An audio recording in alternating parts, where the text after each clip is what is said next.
Avez-vous déjà vu, en visitant une église, des vitraux, des tableaux ou des statues représentant ce type de scène? Il s'agit de représentations de la Trinité, c'est-à-dire, dans le christianisme, de Dieu lui-même. La question qui se pose donc, c'est: a-t-on le droit de représenter Dieu dans l'art?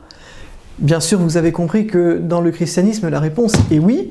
Nous allons donc voir pourquoi, comment, et c'est important puisque, en réalité, c'est ce qui permet à tout l'art occidental d'avoir le droit d'être un art figuratif. C'est parti!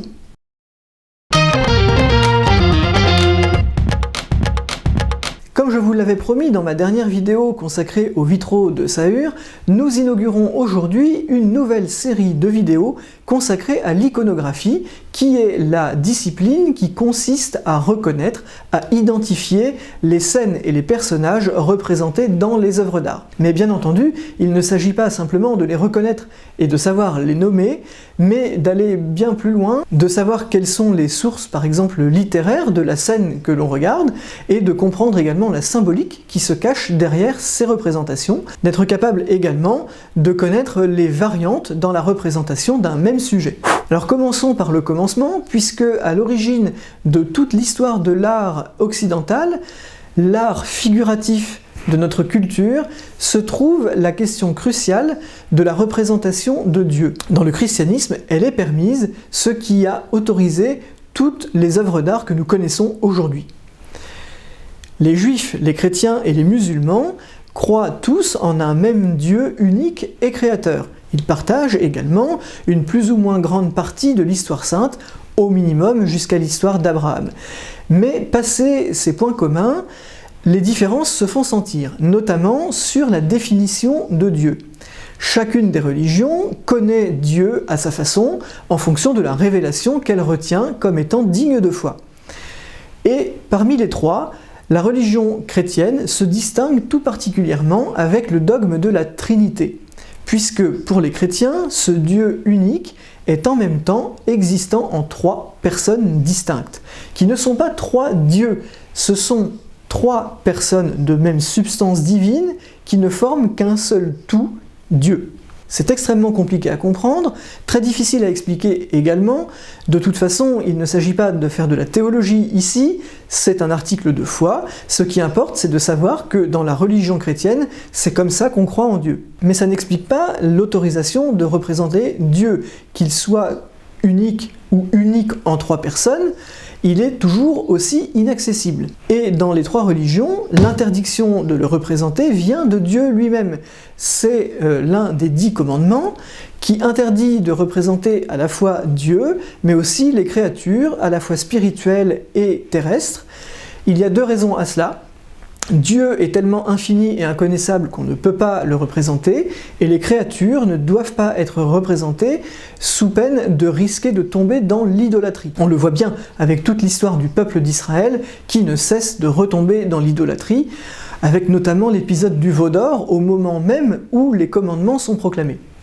Alors, le judaïsme comme l'islam respecte scrupuleusement cette interdiction de représenter Dieu et même les créatures, c'est-à-dire une interdiction de ce qu'on appelle l'art figuratif, celui qui représente notamment des personnages. Alors pourquoi les chrétiens, qui pourtant ont recueilli dans l'héritage du judaïsme les 10 commandements, se permettent-ils de représenter non seulement Dieu, mais aussi les créatures, et après Dieu, la Vierge Marie et les saints par exemple?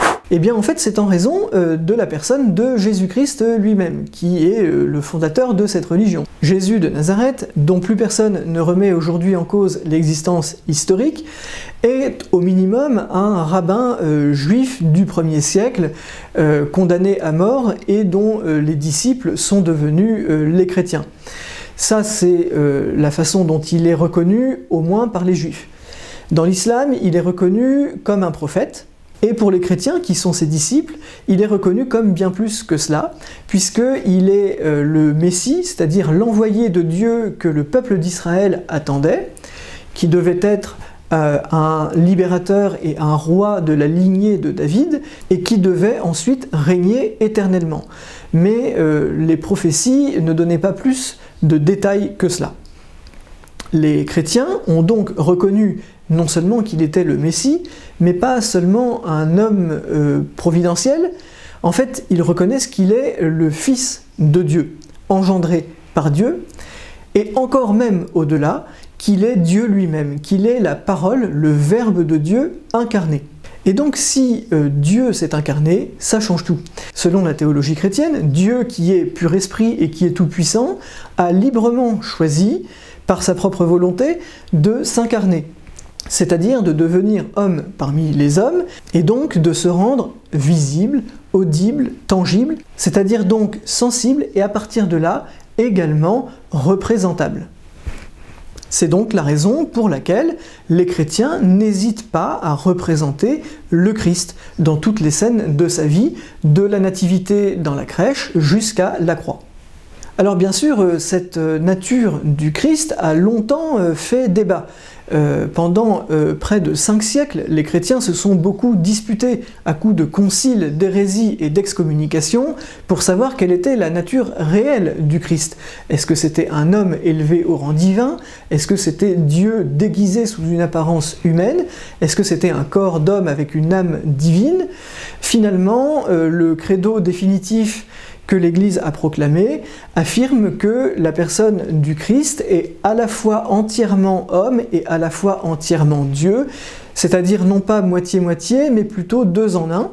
C'est un dogme tout aussi compliqué à comprendre que la Trinité qui est un Dieu 3 en 1. Encore une fois, il ne s'agit pas ici de faire de la théologie, mais de savoir que dans la religion chrétienne, c'est de cette façon que l'on croit en Dieu. Et tout cela conditionne non seulement les dogmes de la foi, mais également les représentations en art. Malgré tout, il ne va pas pour autant de soi dans le christianisme que Dieu est représentable parce qu'il s'est fait homme. En effet, on connaît les crises iconoclastes qui ont eu lieu dans l'Empire byzantin. On sait également en Occident que l'ordre cistercien, par exemple, tend à bannir les représentations figurées pour adorer seulement en esprit et en vérité. Et puis bien entendu, à partir du XVIe siècle, les protestants de la Réforme ont combattu les images et ont détruit nombre de statues au portail des églises. Malgré tout, aujourd'hui, malgré telle ou telle sensibilité, il est communément admis dans le christianisme que Dieu peut être représenté. Bien entendu, le Christ dans un premier temps, mais pas seulement. Dans cette Trinité, les 3 personnes sont Dieu le Père, le Fils, qui est Jésus-Christ, et le Saint-Esprit. Alors les représentations de Jésus-Christ sont apparues très tôt. Dans les débuts du christianisme, les chrétiens étaient persécutés, ils évitaient donc de se faire remarquer et avaient notamment un signe de reconnaissance qui était le poisson, dont le nom grec ictus est l'acronyme des mots Jésus-Christ, Fils de Dieu, Sauveur, mais il ne s'agit pas de représentation ici.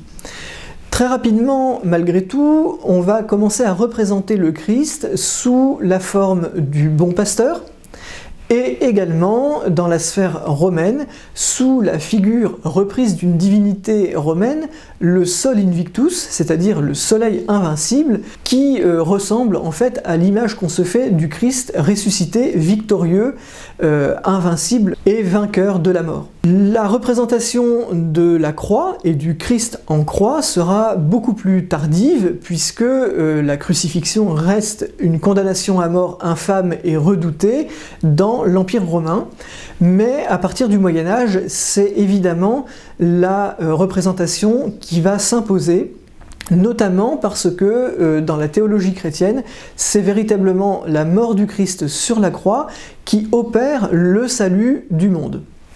Plus tard, à partir du XVIIe siècle, et notamment Sainte Marguerite Marie Alacoque, va se développer l'iconographie de Jésus-Christ sous la forme du Sacré-Cœur, puisque c'est ainsi qu'il apparaît à cette sainte. Et cette iconographie va notamment se développer énormément à la fin du XIXe siècle, lors de la construction de la basilique du Sacré-Cœur précisément, qui a un rayonnement national, puis même international. Nous avons donc là la représentation de la personne de Jésus-Christ, c'est-à-dire le Fils, dans la Trinité. Il reste donc à voir le cas des 2 autres personnes, Dieu le Père et le Saint-Esprit, qui posent un peu plus de problèmes, puisque contrairement à Jésus-Christ incarné, ils n'ont pas de corporéité, ils sont pur esprit. Ils sont donc par définition impossibles à représenter. Commençons par le Saint-Esprit, puisque en réalité, la réponse nous est donnée très facilement dans le Nouveau Testament. Tout d'abord dans les évangiles eux-mêmes. Au moment de l'épisode du baptême du Christ par Jean-Baptiste dans le Jourdain, Jésus ressort du fleuve Jourdain, et à ce moment-là, il nous est dit qu'une voix se fait entendre du haut du ciel, proclamant « Celui-ci est mon Fils », c'est donc Dieu le Père qui parle, et en même temps, on voit descendre du ciel l'Esprit Saint sous l'aspect d'une colombe. Alors ce qui est important ici, c'est que ce n'est pas une incarnation, comme pour Jésus à la Nativité, c'est juste un aspect visuel, une apparition en quelque sorte. L'Esprit Saint peut donc être représenté sous la forme d'une colombe. Et d'ailleurs, ce symbole de la colombe s'est très largement répandu dans toute la culture occidentale, au point même de se détacher de sa signification chrétienne d'origine pour devenir le symbole universel de la paix. Dans les Actes des Apôtres, il existe une autre scène qui nous permet d'avoir un mode de représentation de l'Esprit Saint, c'est l'épisode de la Pentecôte, où les apôtres, enfermés dans le cénacle, voient descendre sur eux l'Esprit Saint sous la forme de langues de feu. C'est donc un autre type de représentation possible pour l'Esprit Saint, mais qui est malgré tout moins courant que celui de la colombe. En fait, l'Esprit Saint n'est représenté sous cette forme que dans les scènes représentant précisément cet événement-là de la Pentecôte. Nous avons donc deux personnes de la Trinité, le Fils et le Saint-Esprit. Reste le cas de Dieu le Père, qui est le seul dont on ne nous donne jamais de description suffisamment détaillée pour le représenter. Même si en réalité, dans l'Ancien Testament, c'est-à-dire dans la Bible des Juifs, il existe des apparitions que des prophètes ont eues et dans lesquelles ils ont vu Dieu sur son trône. Ce sont souvent des apparitions où on nous parle beaucoup de lumière, de couleurs, de pierres précieuses, de flammes, beaucoup de mouvements également. Et Dieu, dans ses visions, nous est montré sous l'apparence d'un homme, d'un roi, qui trône, puisqu'il est le Seigneur. Alors en fait, il y a une petite phrase dans la Bible, au tout début de la Genèse, dans l'épisode de la création, qui va être très utile pour l'art chrétien. C'est lorsqu'il est dit que l'homme et la femme sont créés à l'image de Dieu. Bien entendu, cette phrase a une portée spirituelle, puisqu'elle fait référence à l'esprit et l'intelligence humaine qui sont à l'image de ceux de Dieu. Mais si on renverse la proposition, on peut se dire que si l'homme est à l'image de Dieu, lorsqu'on veut représenter Dieu, on peut se permettre de le faire sous l'aspect d'un être humain. Or, Dieu est le Créateur, le Maître de toutes choses, et il est également la sagesse même. Or, les premiers chrétiens vont avoir l'idée de reprendre le modèle iconographique du sage, du philosophe antique, comme Socrate, Platon, etc., c'est-à-dire un vieillard barbu en toge. Et donc c'est de cette façon qu'on va commencer à représenter Dieu le Père. À partir du XIe siècle, en réaction au schisme de l'Église orthodoxe, et de nouveau encore plus à partir du XVIe siècle en réaction à la Réforme, la sphère catholique va ajouter à cette représentation de Dieu le Père les attributs du pape, c'est-à-dire notamment la chasuble avec le pallium et la tiare pontificale à 3 couronnes. D'ailleurs, les 3 couronnes symbolisent précisément les 3 personnes de la Trinité. C'est ainsi que l'on voit apparaître, par exemple au début du XVIe siècle, dans le très célèbre vitrail de la Création à l'église de la Madeleine de Troyes, Dieu le Père, représenté pour une fois, ce qui est assez rare, en pied, c'est-à-dire en entier, et donc on le voit sous les traits d'un vieillard, avec les attributs pontificaux, en train de créer le monde. On a presque l'impression qu'il jongle avec la terre. Et nous avons donc les représentations de Dieu le Père bénissant, comme on a pu le voir dans la dernière vidéo sur les vitraux par exemple. Nous avons donc les 3 personnes de la Trinité qui sont représentées. Le Père, le Fils et le Saint-Esprit, chacun avec une typologie iconographique bien particulière. Et si l'on veut représenter le mystère complet de Dieu selon le dogme chrétien, c'est-à-dire la Trinité, eh bien il suffit de combiner les 3 représentations en une, le Père, le Fils et le Saint-Esprit, et on obtient le modèle le plus courant, qui est celui-ci. Vous avez donc Dieu le Père, avec les attributs pontificaux, assis sur son trône, qui tient dans ses mains et qui présente au spectateur le Fils, c'est-à-dire Jésus-Christ en croix, et entre la bouche de Dieu le Père qui s'était exprimée lors du baptême du Christ et le Fils, la colombe du Saint-Esprit qui descend et qui relie les deux. On aurait pu, dans la scène de la Trinité, imaginer un autre type de représentation que le Christ en croix, par exemple un Christ ressuscité comme le Sacré-Cœur, mais en réalité c'est le moment crucial, sans mauvais jeu de mots, de la vie du Christ qui est son sacrifice et qui, selon la théologie chrétienne, est le moment où s'opère le salut du monde. C'est donc la façon privilégiée de représenter Jésus. Il y a également une subtilité, c'est que, d'après ses propres mots, la croix de Jésus-Christ est son trône, puisque c'est ce qui révèle sa gloire comme Dieu. Et donc nous avons dans cette représentation, en fait, à la fois le Père et le Fils qui sont sur leur trône. La croix pour Jésus et le trône, littéralement, pour le Père.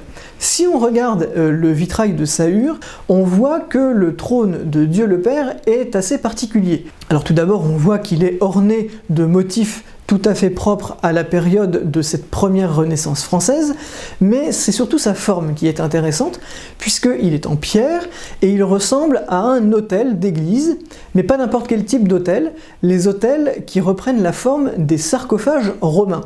Ça fait un mélange important, mais tout ça s'explique. En fait, dans les premiers siècles du christianisme, les autels adoptaient la forme des sarcophages parce que l'autel est d'abord la table du sacrifice qui reproduit le sacrifice du Christ sur la croix, c'est-à-dire sa mort et par la suite sa mise au tombeau, avant de ressusciter, et à ce moment-là, l'autel devient la table non plus du sacrifice, mais du repas de la communion, qui est, selon le dogme chrétien, le corps et le sang du Christ vivant.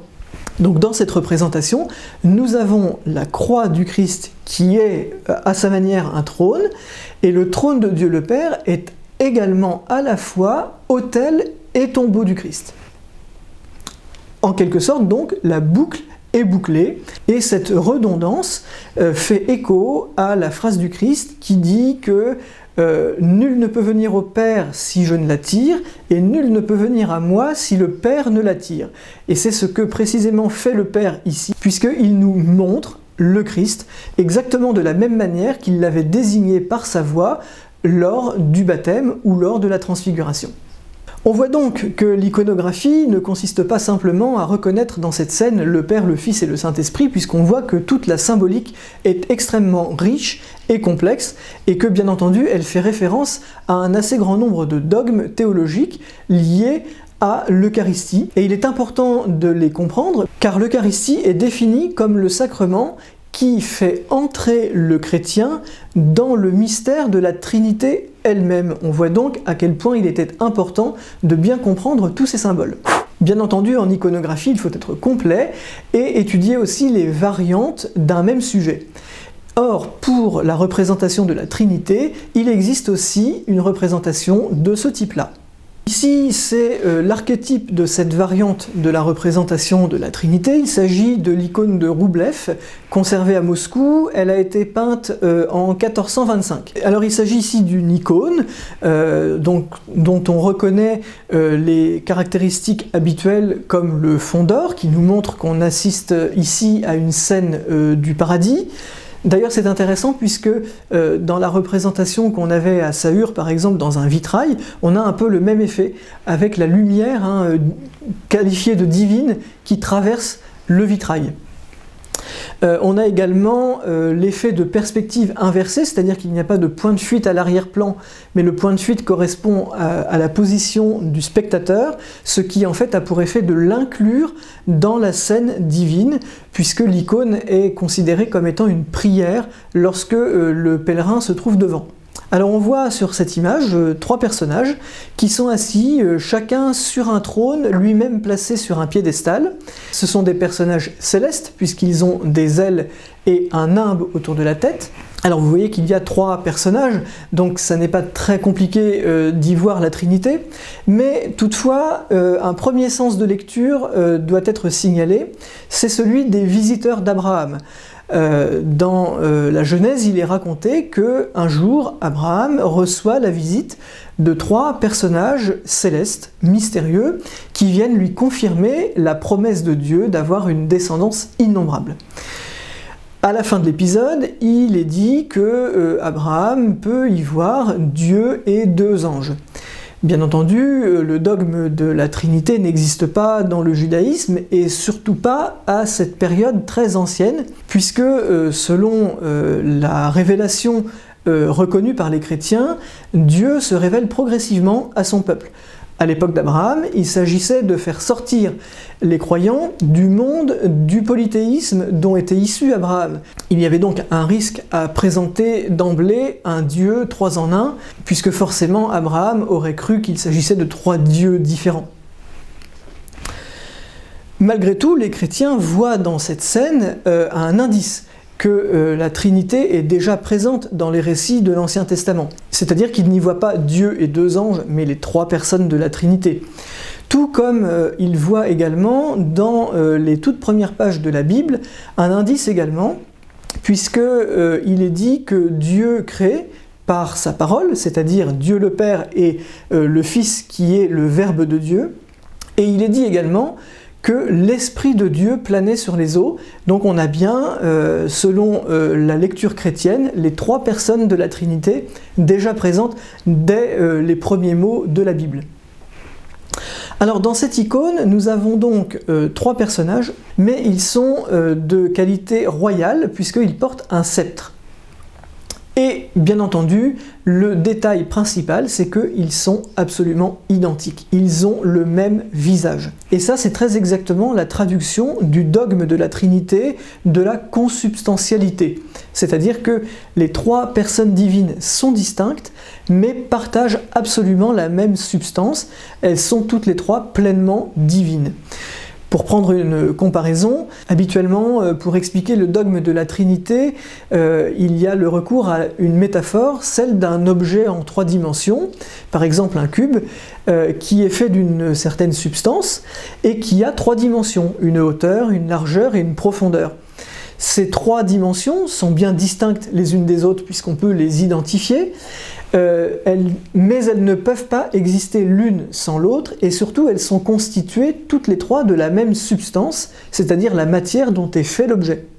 Alors il serait vain d'essayer d'identifier qui est le Père, qui est le Fils, qui est le Saint-Esprit, puisque en fait on peut attribuer à chacun des trois personnages cette identité en fonction de ce que l'on regarde, c'est-à-dire par exemple les couleurs ou les attitudes relatives des uns et des autres. Ce qu'il faut comprendre, c'est que ça représente les trois personnes de la Trinité dans leur divinité. Lorsqu'on veut les identifier, on a recours au type d'iconographie que l'on a vu précédemment. Enfin, ce qui est important, c'est que ces trois personnages sont assis autour d'une table sur laquelle est posée une coupe. Dans les évangiles, le paradis est très souvent décrit comme un banquet de noces. C'est donc un repas, une table autour de laquelle on prend place. Nous avons donc ici une représentation du paradis, et la coupe qui se trouve au milieu fait quant à elle bien entendu référence à l'Eucharistie, c'est-à-dire au sacrifice du Christ en croix et à la communion des fidèles, qui découle de ce sacrifice et qui est le sacrement qui plonge le fidèle dans le mystère de la Trinité. Donc encore une fois, cette coupe qui est au centre de la composition est bien la clé de lecture de toute la scène. Voilà, j'espère que vous avez appris des choses. Il y avait des notions un peu compliquées de théologie, mais il s'agit dans le domaine de l'iconographie d'aller vraiment au fond des choses. Je tâcherai de vous proposer la lecture d'autres scènes, peut-être des tympans d'église, et également bien sûr des scènes profanes. N'hésitez pas à me demander des sujets de vidéo en commentaire. N'hésitez pas non plus, comme d'habitude, à vous abonner, à liker, à partager, et je vous donne rendez-vous très bientôt pour de nouvelles découvertes patrimoniales.